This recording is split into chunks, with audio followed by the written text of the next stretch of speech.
title? My name is Reverend H.K. Matthews. Spell that for me so we have it. H.K. Matthews. Okay. And Reverend you said? Reverend Matthews. Yeah, I serve as president of the National Movement for Human and Civil Rights. Okay. So tell me what's going on here tonight. Okay, what is happening is that a young lady in this community who lost her son to murder has taken the initiative to spearhead some meetings and some gatherings to try to bring to the forefront and make people aware in this community that so many people over the past years have died mysteriously, either by being shot, cut, burned up, or whatever the case might have been. And yet there are so many of them, murders that have not been solved. They're just out there. People don't know who committed them. At least nobody's coming forward to say who committed them. And we are gripped in this community by a thing that's called hate. And I don't think we've done ourselves any disservice because we are demanding, in addition to trying to find these people, the murderers of these folk, we're in addition trying to get the city and the county to man up, woman up, and take down the Confederate flag, which is hurtful and harmful and insulting and a throwback to slavery for African Americans. We have but to look around us and see what is happening across this country in the past several days or weeks. And of course, we had a commissioner who is championing the fight to remove that, and he has been harassed by law enforcement, we think. He has had rebel flags thrown on the back of his truck, dead birds thrown on the back of his truck, and even some of us in the African American community have turned our backs on the only voice that we have on the county commissioner. But the main thrust is trying to get Crime Stoppers, or whoever it might be, to help us find the murderers of those men and women who have died over the past years, and especially even dating back to 1974,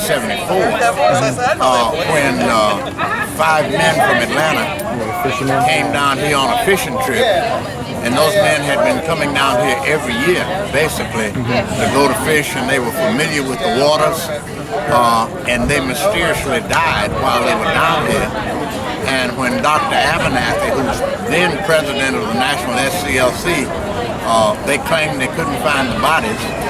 And when he made the pronouncement or announcement that he was coming to Pensacola to start our own investigation, the Southern Christian Leadership Conference, mysteriously the bodies started washing up the day that he landed in Pensacola.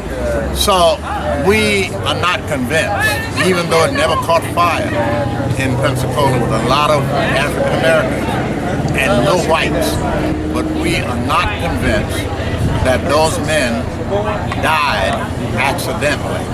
Because they were experienced swimmers, experienced fishermen, and those kind of people would not leave their gear in a camper if they were going out to fish.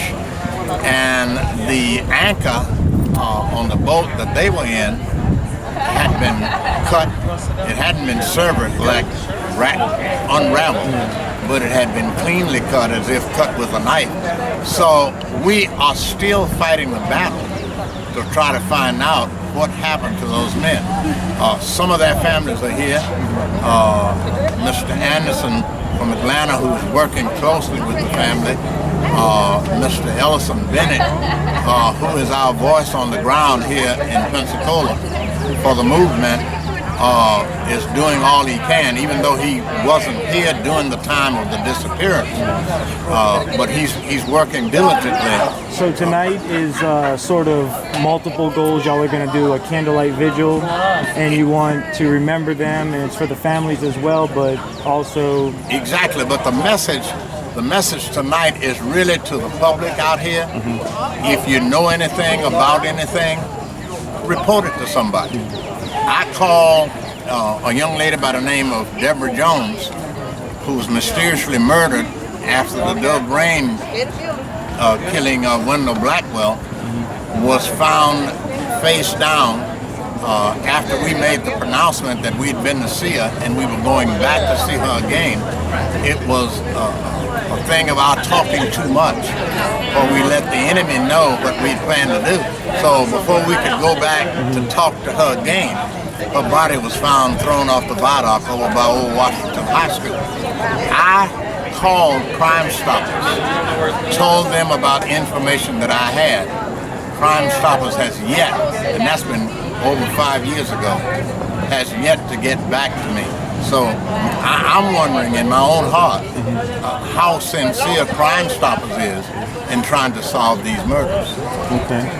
Well, you said definitely plenty, and I know we are behind schedule, so I'm going to take this off. And